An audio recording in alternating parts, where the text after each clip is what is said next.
ప్రభు అయిన యేసు క్రీస్తు నామంలో మనకందరికి శుభములు. దేవుడు మనల్ని ప్రేమించి నూతన దినాన్ని అనుగ్రహించాడు. దేవునికి వందనాలు. 2వ దినవృత్తాంతముల గ్రంథము 20వ అధ్యాయము 26వ వచనం చదువుకుందాము. 2వ దినవృత్తాంతముల గ్రంథము 20వ అధ్యాయము 26వ వచనము. 4వ దినమున వారు బెరాకా లోయలో కూడిరి. అక్కడ వారు యెహోవాకు కృతజ్ఞతాస్తుతులు చెల్లించినందున నేటి వరకును ఆ చోటికి బెరాకా లోయ అని పేరు. ఈరోజు మనం ధ్యానించవలసినటువంటి అంశము బెరాకా లోయ. ఈ రెండు పదాలలో రెండు వ్యతిరేక అర్థాలు ఇచ్చేటటువంటి పదాలు. బెరాకా అంటే ఆశీర్వాదము, లోయ అంటే అది ప్రజలు కోరుకొనని స్థలము.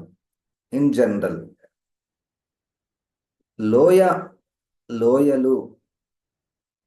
లోయలలో ప్రజలు నివసించడానికి ఇష్టపడరు. దానికి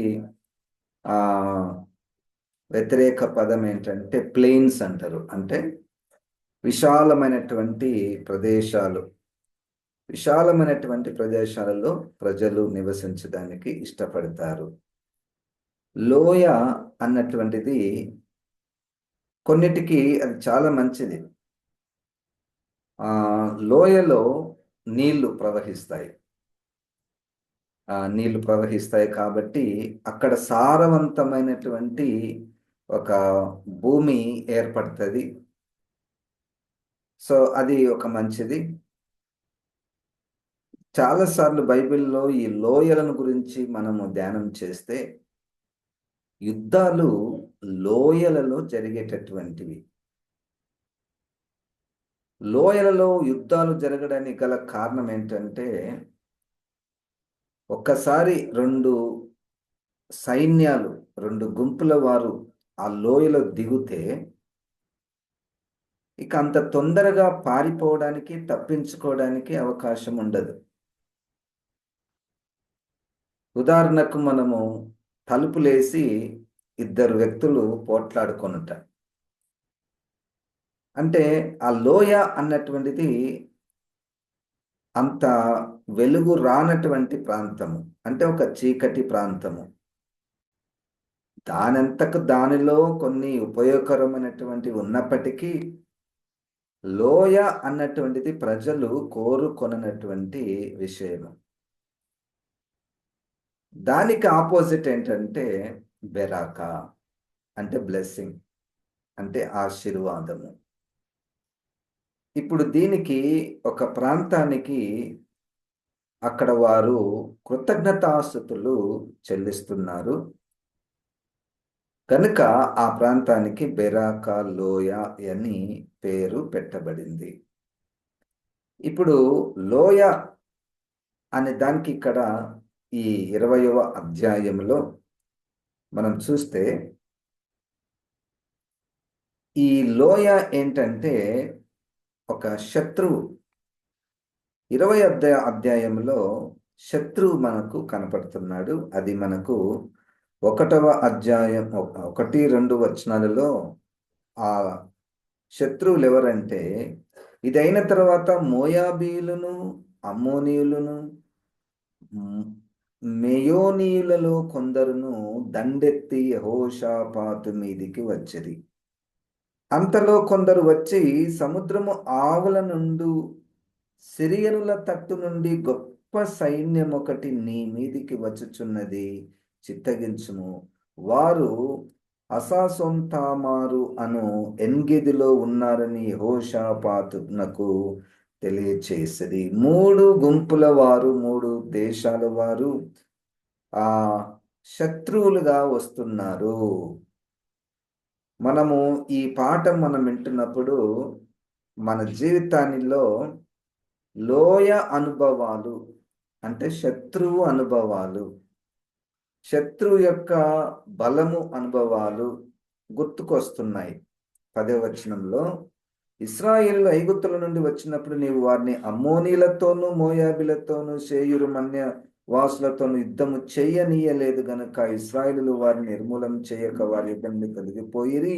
మేము స్వతంత్రించుకొనవలెనని నీవు మాకిచ్చిన నీ స్వాస్థ్యముల నుండి మమ్మను తోలివేయుటకై వారు బయలుదేరి వచ్చి మాకెట్టి ప్రత్యుపకారము చేయుచున్నారో దృష్టించుము. ఈ లోయ శత్రువులు ఎటువంటి వారంటే, ఇంతకు ముందు కూడా దేవుని యొక్క ప్రజలు వీరిని ఎదుర్కొన్నారు, కానీ దేవుడు వారితో యుద్ధం చేయడానికి అనుమతి ఇవ్వలేదు. సో వారిని ఏమి డిస్టర్బ్ చేయలేదు. కానీ ఇప్పుడు వారు మా మీదికి తిరుగుబడి ఉన్నారు. లోయ అనుభవాలు. లోయ అంటే శత్రువులు ఏ విధంగా వారి మీదికి వస్తున్నారో చూడండి. 12వ వచనంలో, మా దేవా నీవు వారికి తీర్పు తీర్చవా, మా మీదికి వచ్చు ఈ గొప్ప సైన్యముతో యుద్ధం చేయుటకును మాకు శక్తి చాలదు, ఏమి చేయుటకును మాకు తోచదు, నీవే మాకు దిక్కు అని ప్రార్థన చేసెను. గొప్ప సైన్యము. ఈ లోయ అనుభవం ఏంటంటే, ఈ శత్రువు అనుభవం ఏంటంటే చాలా గ్రేట్ ఆర్మీ. చూడండి, వీళ్ళు యూదా దేశం సైన్యంతో పోలిస్తే వాళ్ళు 3 రెట్లు ఎక్కువ. 3 రెట్లు వాళ్ళు ఎక్కువ. మూడు దేశాలు వాళ్ళు వస్తున్నారు. చాలా గొప్ప సైన్యము. వారితో పోరాడుట మాకు శక్తి చాలదు. లోయ అనుభవాలు, చీకటి అనుభవాలు, యుద్ధ అనుభవాలు. మన లైఫ్లో కొన్ని ఏరియాస్లో మనకు శక్తి చాలదు అన్నటువంటి అనుభవం వచ్చేస్తుంది. అవతల వ్యక్తి అయితే అవతల మనుషులు మనకంటే చాలా భౌతికంగా బలంగా ఉంటారు. అవతల మనకు ఎనిమి ఒక్కొక్కసారి రక్తమాంసములలో ఎనిమీస్ కనపడరు, కానీ ఈ దురాత్మల సమూహము యొక్క ప్రభావము మన మీదకి వచ్చినప్పుడు, ప్రభా ఈ యొక్క శోధనను, ఈ దురాత్మ శోధనను నేను జయించలేకపోతున్నాను, నాకు శక్తి చాలదు. ఇది ఒక లోయ అనుభవము. ఒక్కొక్కసారి మన శరీరంలో ఉన్నటువంటి కొన్ని అవయవాలే మనకు శత్రువులు అవుతాయి. ఎంత ఆధీనంలో పెట్టుకోవాలని మనం ఆశించిన ప్రయత్నం చేసిన ఆ అవయవం యొక్క బలము చాలా గొప్పగా ఉంటుంది. అసలు దాన్ని మనము వి కెనాట్ టేమ్ అంటారు. దాన్ని సాధువు చేయలేము. ఉదాహరణకు యాకోబు గారు 3వ అధ్యాయంలో నాలుక గురించి మాట్లాడుతూ, మనిషికి అనేక శత్రువులలో నాలుక ఒక పెద్ద శత్రువు, ఒక లోయ లాంటిది. చాలా బలమైన, ఎంత కంట్రోల్ చేసుకుందాం అనుకున్నా కానీ నాలుక కంట్రోల్ ఉండదు. నాలుక ద్వారా చాలా మంది వాళ్ళ జీవితాలను పాడు చేసుకుంటారు. వాళ్ళ ఎనిమి ఎవరంటే వాళ్ళ నాలుకనే.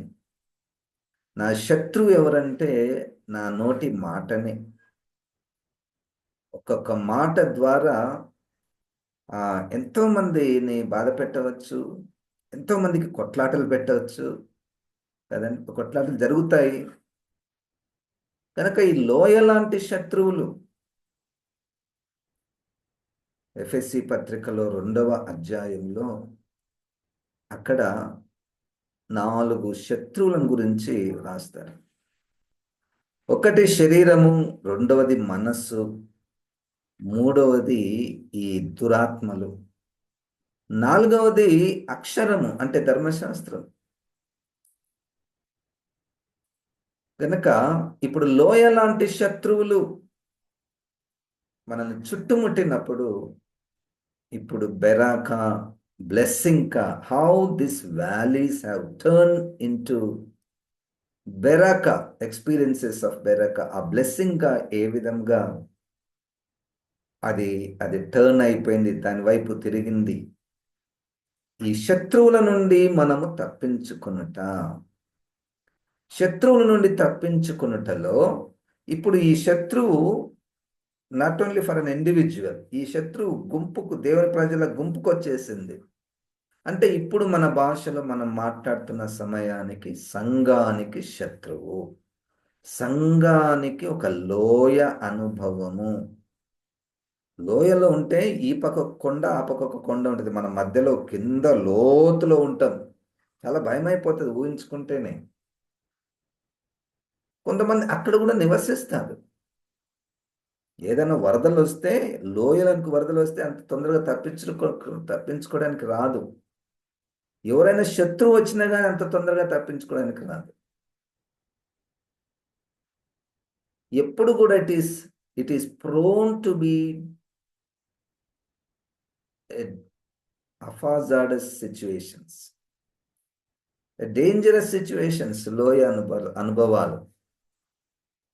కానీ ఇప్పుడు ఈ లోయ అనుభవాల నుండి, ఈ యుద్ధ వాతావరణం నుండి, ఈ చీకటి వాతావరణం నుండి తప్పించుకునేటటువంటి బెరాక బ్లెస్సింగ్, వారందరూ కూడా దాని నుండి దేవుడు తప్పించినందుకు వారందరూ కూడా దేవుణ్ణి స్తుతిస్తున్నారు.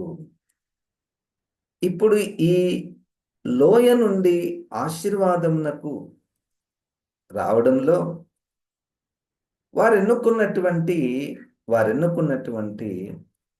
ప్రణాళిక, ఒక గుంపుగా ఈ గుంపులో ఎవరెవరు ఉన్నారంటే 20వ అధ్యాయంలో ఒక రాజు ఉన్నాడు, ప్రవక్త ఉన్నాడు, వాయిద్యాలు వాయించేవారు ఉన్నారు, పాటలు పాడేవారు ఉన్నారు, స్త్రీలు ఉన్నారు, శిష్యువులు ఉన్నారు, చిన్నపిల్లలు ఉన్నారు, సైన్యం ఉన్నది, ప్రజలందరూ ఉన్నారు. ఇంతమంది అంటే it's like A combination of many people కదండి, ఒక సంఘము.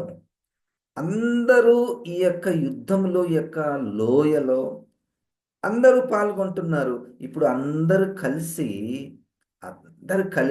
కలిసి ఈ లోయ నుండి బెరాకకు రావాలి, ఆశీర్వాదంకు, బ్లెస్సింగ్కి రావాలి.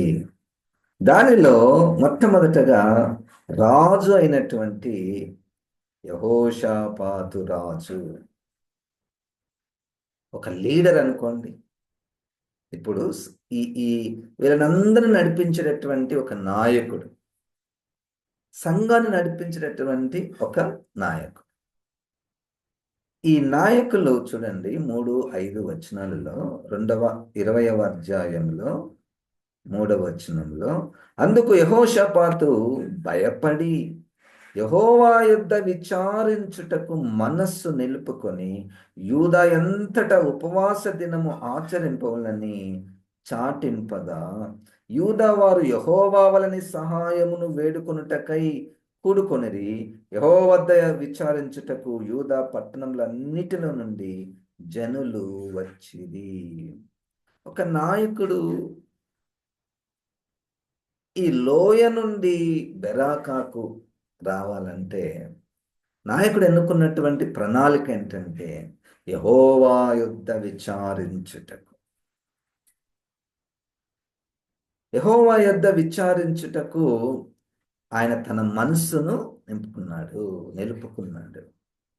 ఇది నాయకులకు ఉండవలసినటువంటి, సంఘ నాయకులు, అది కామన్ టర్మ్. నాయకులు అనేటువంటి ఒక కామన్ టర్మ్. ఆ నాయకులు అనేటువంటి పదంలో మనం ఎన్నో అమర్చవచ్చు.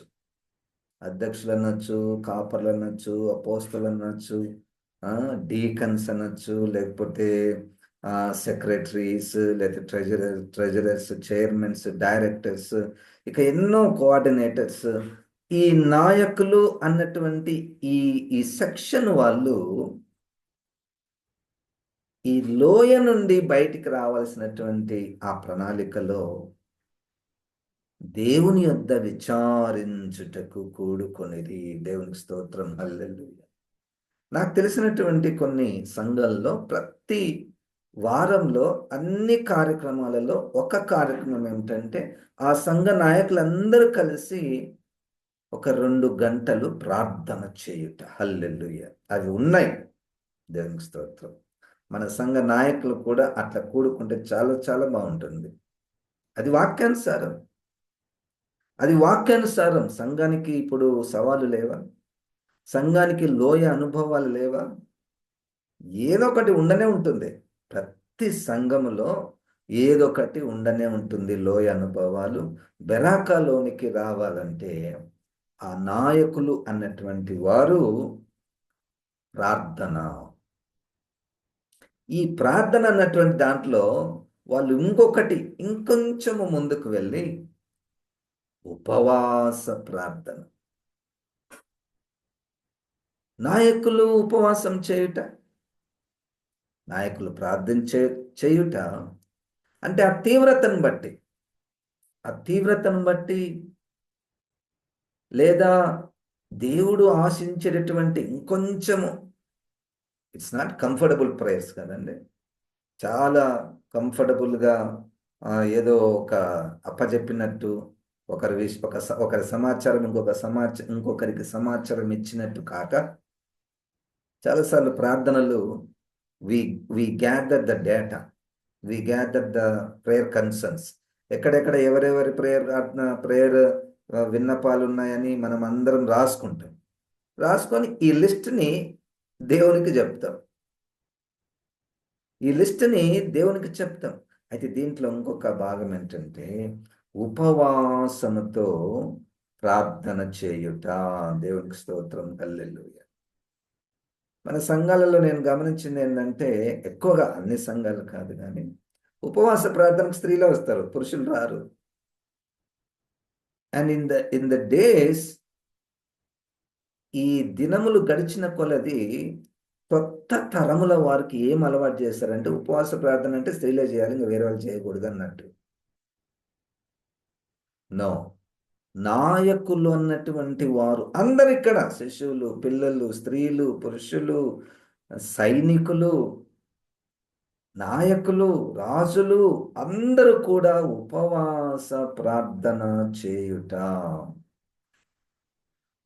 ఇక యెహోషాపాతు రాజు చేసినటువంటిది 5వ వచనంలో ఆయన ఇంకా ఏం చేశాడంటే, యెహోషాపాతు యెహోవా మందిరంలో క్రొత్తశాల ఎదుట సమాజంగా కూడిన యూదా యెరూషలేముల జనుల మధ్య నిలవబడి 6వ వచనం నుండి 9వ వచనం వరకు దేవుని స్తుతిస్తున్నాడు. లోయ నుండి బెరాకాకు రావడంలో ప్రార్థన, ఉపవాసము, దేవుడు ఎటువంటి వాడో, ఎంత గొప్పవాడో, గత కాలంలో దేవుని యొక్క ప్రజలు అరణ్య మార్గంలో ప్రయాణం చేస్తున్నప్పుడు దేవుడు ఏ విధంగా వారి జీవితంలో పనిచేశాడో, రక్షించాడో, అద్భుతాలు చేశాడో, వాటిని అన్నిటినీ జ్ఞాపకం చేసుకొనుట స్తుతి. నా జీవితంలో, నా కుటుంబ జీవితంలో, గతములో, నా సంఘము గతములో దేవుడు ఏ విధముగా మాకు, మా సంఘానికి సహాయం చేశాడో మనస్ఫూర్తిగా దేవునికి కృతజ్ఞతలు చెల్లించుట. నీవే చేశావు ప్రభువా, నువ్వే విడిపించావు ప్రభువా, నువ్వే స్వస్థపరిచావు ప్రభువా, నువ్వే మాకు సహాయం చేశావు ప్రభువా అని దేవుని స్తుతించుటనే లోయల నుండి బెరాకాకు రావడం. How to turn from valley to Beracah. ఈరోజు మనం అది, ఇట్స్ నాట్ అంటే ఏదో ఒక సందేశం యొక్క క్రమాన్ని, అందాన్ని చెప్పడానికి కాదు, కానీ ఉద్దేశము నిజంగా మన జీవితాలలో అది మనకు కలగాలని మనము కోరుకుందాము. నాయకులైనటువంటి వారు ఆ విధమైనటువంటి జీవితాన్ని కలిగి ఉండాలని ఈ వాక్యంలో మనము చూస్తున్నాం. చాలా విషయాలు ఉన్నాయి కానీ నేను త్వరగా చెప్తున్నాను. 32వ వచనంలో నాయకుని గురించి ఇక్కడ ఒక మాట రాయబడింది. 2వ దినవృత్తాంతములు 20వ అధ్యాయము 32వ వచనము. అతడు యెహోవా దృష్టికి యథార్థముగా ప్రవర్తించి తన తండ్రి అయిన ఆసా మార్గమందు నడుచుచు దానిలో నుండి తొలగిపోకుండెను. నాయకుడు నాయకుడు ప్రజలను క్రీస్తు రాకడ కొరకు సిద్ధపరిచేటటువంటి పరిచారకులు ఎవరైతే పరిచర్య చేస్తున్నారో యథార్థవంతులు, దేవుని దృష్టికి యథార్థంగా ప్రవర్తించి తన తండ్రి అయిన ఆస మార్గం మీద నడుచుచు దానిలో నుండి తొలగిపోకుండెను. Life life and mission. ఇప్పుడు మనం పరిచర్య చేయుట ఒక ఎత్తు, జీవించుట ఒక ఎత్తు.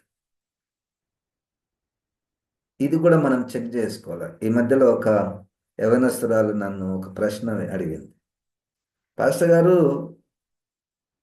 కొంతమంది జీవితాలు బాగాలేవు అంటే, ఆమె అడిగిన ప్రశ్న ఏంటంటే, నేను పరిచర్య చేస్తున్నాను కానీ నా కుటుంబంలోనే సరిగ్గా లేదు. అంటే తిమోతి పత్రికలో తన కుటుంబాన్ని చక్క పెట్టుకున్నటువంటి వారు అయి ఉండాలి, నాయకులు అన్నటువంటి వారు, అధ్యక్షులైనటువంటి వారు తన కుటుంబాన్ని చక్కగా నడిపించేటటువంటి వారుగా ఉండాలి అని వాక్యంలో ఉంది కదా. మరి నా కుటుంబంలో సరిగ్గా లేదు కదా, మరి నేను పరిచర్యలో పాల్గొనొచ్చా లేదా? ఇది ప్రశ్న.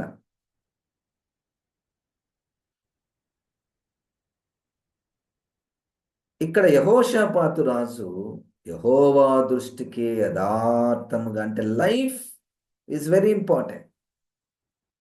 చాలాసార్లు మనం పరిచర్యనే చూస్తుంటాం. పరిచర్య చాలా అద్భుతంగా చేస్తారు కానీ లైఫ్ సరిగ్గా ఉండదు. ఈ లోయల నుండి ప్రజలను బెరాక అనుభవంలోనికి తీసుకొని రావడానికి నాయకులు అన్నటువంటి వారు యథార్థముగా, దేవుని దృష్టికి యథార్థముగా నడుస్తున్నటువంటి వారుగా ఉండాలి. ఇంకొక మాటలో పరిశుద్ధ జీవితాన్ని కలిగి ఉండాలి. ఇప్పుడు చూడండి, ఇది లోయల నుంచి రావాలంటే అందరు పని చేయాలి కదా, అందరూ యాక్టివ్గా ఉండాలి.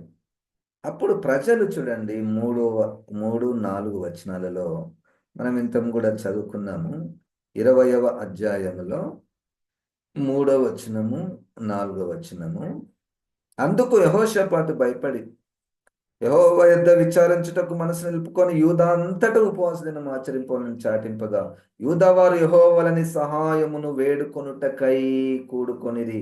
యెహోవా యొద్ద విచారించుటకు యూదా పట్టణములలో నుండి జనులు వచ్చిరి. యెహోవా యొద్ద వేడుకొనుటకు ఆ యూదా పట్టణంలో చుట్టూనటువంటి వారందరూ కూడా వచ్చినట్టు మనం చూస్తున్నాం. 13వ వచనంలో మనం చూస్తే ఆ ప్రజలు ఏం చేస్తున్నారు చూడండి. యూదా వారందరూ తమ శిశువులతోనూ భార్యలతోనూ పిల్లలతోనూ యెహోవా సన్నిధిని నిలవబడిరి. అంటే ఇప్పుడు లోయ అనుభవములు ఉన్నాయి వాళ్ళ. లోయ అనుభవములలో ఎంత పెద్ద ఛాలెంజ్ ఇది, భయపడిపోతున్నారు అందరూ. శత్రువు ఎంత పెద్ద శత్రువు.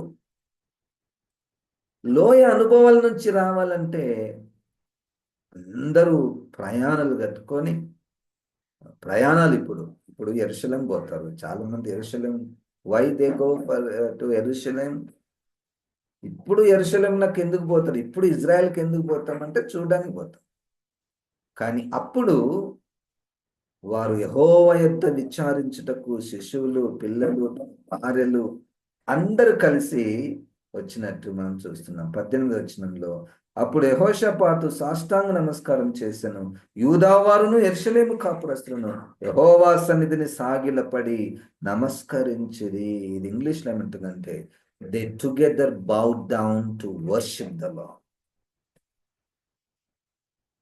ఆరాధన చేస్తున్నారు, దేవుని స్తుతిస్తున్నారండి, దేవుని స్తుతిస్తున్నారు. 19వ వచనంలో కహాతీయుల సంతతి వారును కోరాహీల సంతతి వారునగు లేవీలు నిలువబడి గొప్ప శబ్దంతో ఇశ్రాయేలుల దేవుడైన యెహోవాను స్తుతించిరి.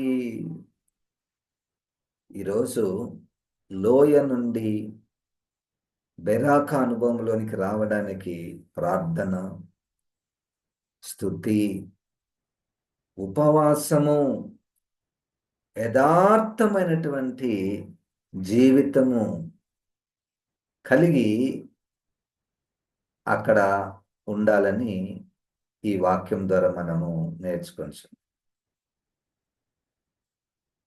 ఈ మొత్తము మనమందరం మన పని మనం చేసాం. యథార్థంగా ఉన్నాం, ప్రార్థన చేశాం, స్తుతించాము, ఉపవాసం ఉన్నాము, అందరము గుడి దగ్గర కూడుకొని ఉన్నాము. ఇది మన సంఘములో జరిగితే, వెరీ సింపుల్, ఇది మన సంఘంలో జరిగితే ఇక శత్రువుకు జయము లేదు. వాళ్ళు ఎంత గొప్పవారైనా చాలాసార్లు మనము వి డిగ్ ఓవర్ ద ప్రాబ్లం. సమస్యలను ఎక్కువగా మాట్లాడుకుంటుంటాం, సంభాషిస్తుంటాం. అబ్బా ఇది ఇట్లయింది, సంఘంలో ఇది ఉంది, ఇది బాగలేదు, సంఘంలో అసలు ఇది సరిగ్గానే లేదు, మా సంఘంలో ఉజ్జీవమే లేదు, మా సంఘము పాడైపోతుంది, వాళ్ళు ఇట్లా చేస్తారు, వీళ్ళు ఇట్లా చేస్తారని ఎక్కువగా సంభాషణ చేస్తూ ఉంటాము. But here is a solution. ఇప్పుడు పరిష్కారం ఉంది. ఈ పరిష్కారం వైపుకు రావడానికి ప్రభు మనతో మాట్లాడుతున్నాడు. దేవుడు నాకు నచ్చినటువంటి మాట 15వ వచనంలో ఇక్కడ ఒక ప్రవక్త, యూదావార్లారా, యెరూషలేము కాపురస్తులారా, యెహోషాపాతు రాజా, మీరందరూ ఆలకించుడి. యెహోవా సెలవిచ్చినదేమనగా, ఈ గొప్ప సైన్యమునకు మీరు భయపడకుడి, జడియకుడి. ఈ యుద్ధము మీరు కాదు, దేవుడే జరిగించును. హల్లెలూయా. 22వ వచనంలో కూడా యుద్ధము దేవుడే జరిగించును. 22వ వచనంలో, వారు పాడుటకును స్తుతించుటకును మొదలుపెట్టగా, యెహోవా యూదా వారి మీదకి వచ్చిన అమ్మోనీయుల మీదను, మోయాబీల మీదను, శేయీరు మన్యపు వాసుల మీదను మాటుగాండ్రను పెట్టిన గనుక వారు హతులైరి.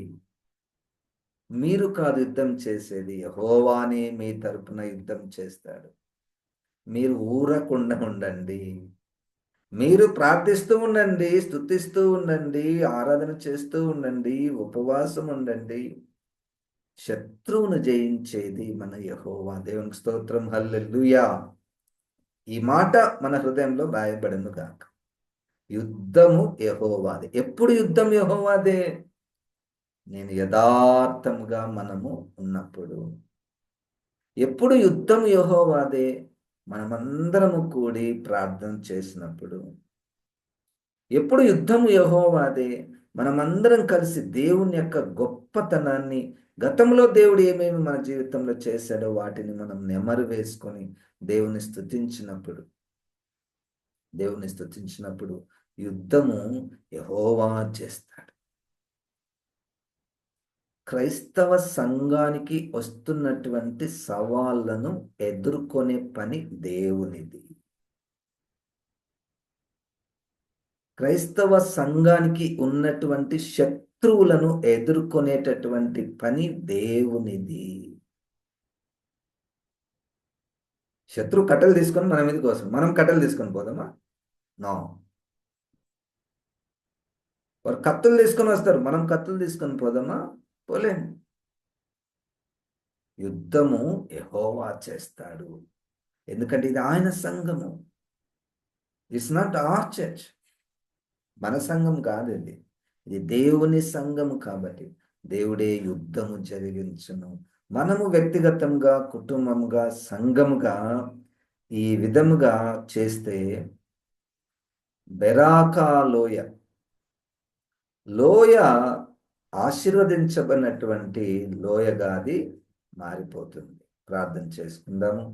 ఆత్మదేవ, సజీవుడైనటువంటి దేవా, మేము ప్రభా నీ దగ్గరికి వచ్చుటకు, మా సవాళ్ళను, మా శత్రువులను ఎదుర్కొనుటకు ప్రభా, మా భయాలను తొలగించుకొనుటకు ప్రభా, ప్రార్థనతో, స్తుతులతో, ఆరాధనతో, ఉపవాసములతో ప్రభా నీ సన్నిధికి వచ్చుటకు ప్రభా మమ్మల్ని అందరినీ ప్రేరేపించమని యేసు నామమున ప్రార్థిస్తున్నాము తండ్రి. ఆమెన్. ఇప్పుడు మన పరమ తండ్రి అయిన దేవుని యొక్క ప్రేమ, ప్రభువైన యేసు క్రీస్తు యొక్క కృప, పరిశుద్ధాత్మ దేవుని యొక్క సహవాసం మనకందరికీ సదాకాలము తోడై ఉండును గాక. ఆమెన్. దేవుడు మనల్ని దీవించును గాక.